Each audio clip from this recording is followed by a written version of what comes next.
Mon père était savetier, mon grand-père était savetier, j'en ai hérité et j'ai aimé ce métier par-dessus tout.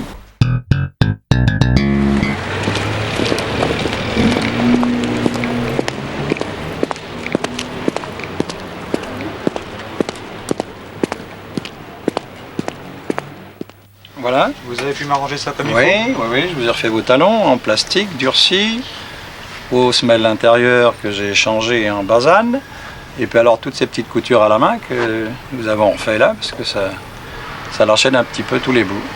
Voilà. Je vous dois combien? 34 francs, monsieur. Je vous paierai la semaine prochaine. Vous me les donnez comme ça. D'accord.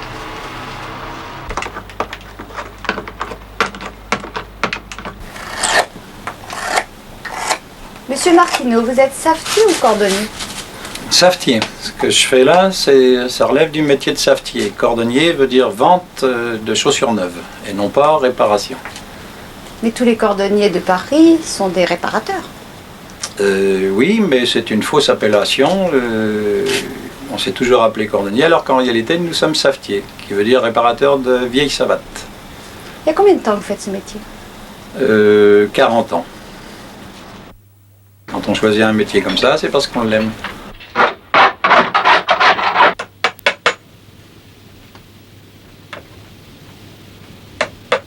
Mon père était savetier, mon grand-père était savetier, j'en ai hérité et j'ai aimé ce métier par-dessus tout.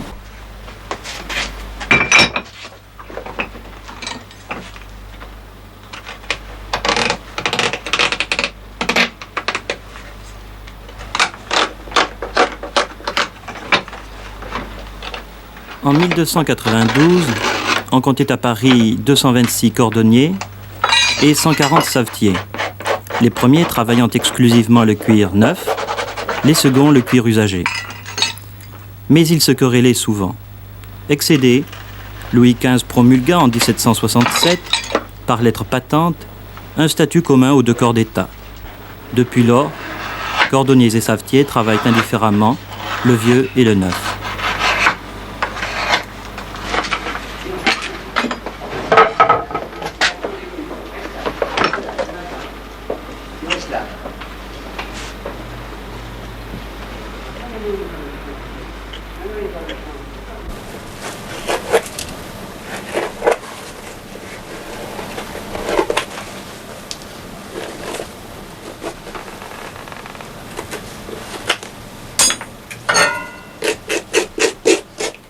On a l'impression que vous abîmez une chaussure plutôt que de la réparer.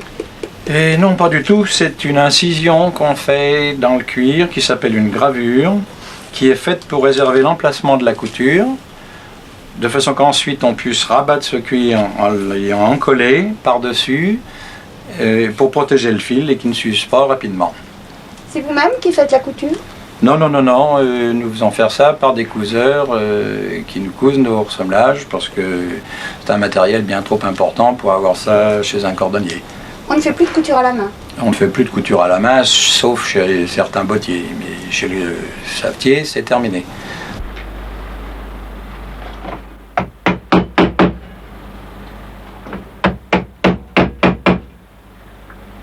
Alors, vous voyez, ce que je fais, c'est pour consolider cette trépointe, c'est une mauvaise fabrication, juste fixée avec des agrafes, au lieu d'être tout cloué comme je le fais, ou cousu comme c'est fait dans certains fabricants. Donc il faut absolument le reconsolider pour pouvoir fixer son ressemblage dessus et ensuite être sûr que cette trépointe, ce qu'on appelle ce liseré autour, s'appelle une trépointe sur laquelle s'appuie et va être cousu le ressemblage.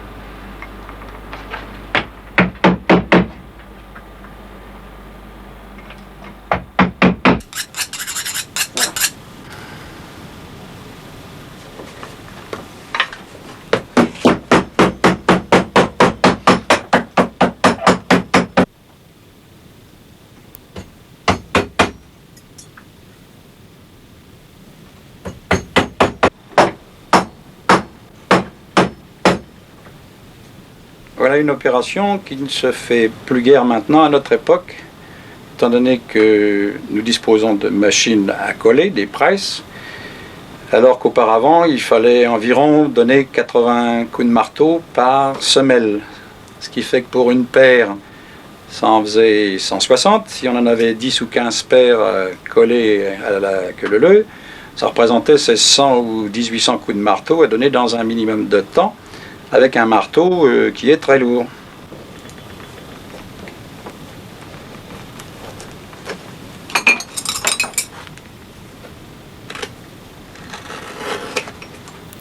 En 1560, dans la confrérie des savetiers de Reims, le chef-d'œuvre de l'apprenti consistait dans la réparation pleine et entière de une paire de vieilles bottes avec boucles et rosettes, une paire de bottines de dame, une paire de gros souliers de vache à simple semelle de bois à l'usage des laboureurs.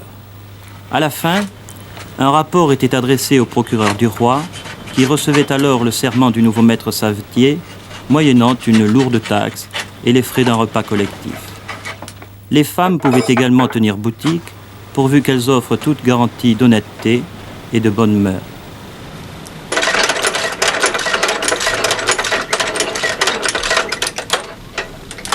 Madame Martineau, le rôle d'une femme de cordonnier est-il important? Oui, assez, puisqu'il consiste déjà à recevoir la clientèle, à la conseiller d'une part. D'autre part, la femme doit faire le classement des chaussures, faire également des travaux manuels tels que les piqûres, des glissoires. Enfin, ce qu'on appelle les glissoires, c'est coudre des peaux à l'intérieur des contreforts, des chaussures usagées naturellement. Je suis cordonnière de métier, j'ai appris mon métier. Je n'ai pas de CAP à ce moment-là, on ne parlait pas de CAP puisque je travaille depuis 35 ans. Mais en 35 ans, la qualité change. Dites-moi, Bonjour, j'ai acheté madame. ces bottes, là, je voudrais bien que vous me les répariez, parce qu'elles sont abîmées. Oui, vous savez, mis à part les talons, et encore qui sont en plastique, Enfin, c'est pas possible, quand même. si, le reste, je Vous ne avez peux pas rien porté faire. beaucoup. Non. Mais vous avez payé la tige, sans doute. Mais le reste, en dessous, est irréparable. Rien ne colle dessus. C'est une matière plastique. Vous devez aller jusqu'au bout et les jeter. Je ne peux donc vous faire que vos talons. Enfin, c'est pas honnête, vis-à-vis C'est de la tout. maison, ils auraient pu me le dire, me je sais, mais prévenir. c'est la je mode sais pas. actuelle. On paye très cher maintenant, mais c'est pas une référence. Alors je vous qu'est-ce fais que vos talons, c'est tout ce que je peux vous faire. Bah, tant pis, qu'est-ce que vous voulez?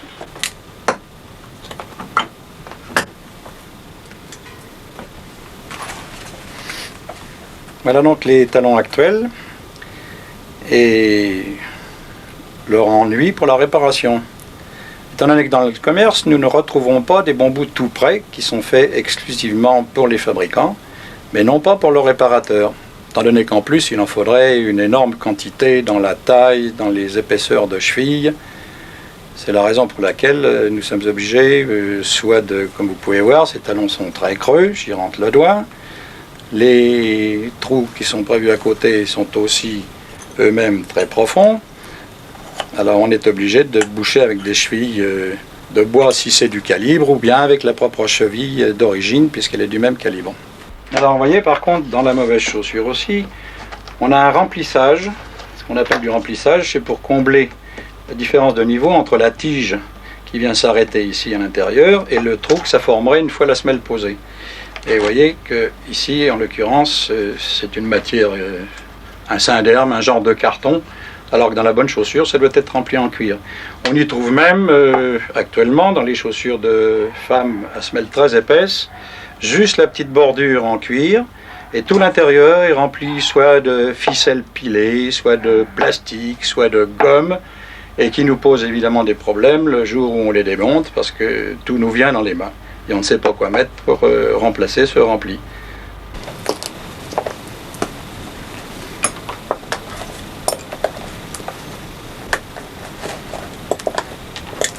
Un autre genre de talon qui est lui normal, tout en bois, mais d'un autre côté, la cliente l'a usé exagérément. Ce qui fait que pour rattraper, nous sommes obligés de terminer et de finir notre talon à la machine pour pouvoir le remettre à niveau.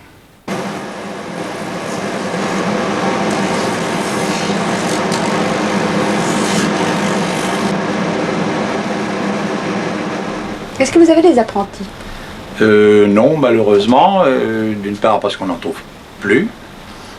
Et puis d'autre part, parce que nous sommes toujours logés petitement, il est difficile d'apprendre à quelqu'un, vu le peu de place, vu tout ce que ça peut occasionner, comme perte de marchandises, perte de temps. Et dans notre métier, il faut produire au maximum, étant donné qu'on a beaucoup de travail manuel, beaucoup plus que de machines. Pourquoi est-ce que les cordonneries ferment? Elles ferment parce que d'une part où les cordonniers prennent leur retraite ou meurent avant l'âge et qu'il n'y a aucun jeune qui est là pour prendre la relève. Et toutes les écoles quasiment ferment les unes après les autres par manque d'élèves dans notre corporation. Est-ce que c'est un métier d'avenir? Peut-être, mais il faudra que les jeunes qui se dirigent dans ce métier soient aidés au départ, s'ils veulent arriver à percer. Qu'ils soient patients, parce qu'on ne fait pas une clientèle en 6 mois de temps.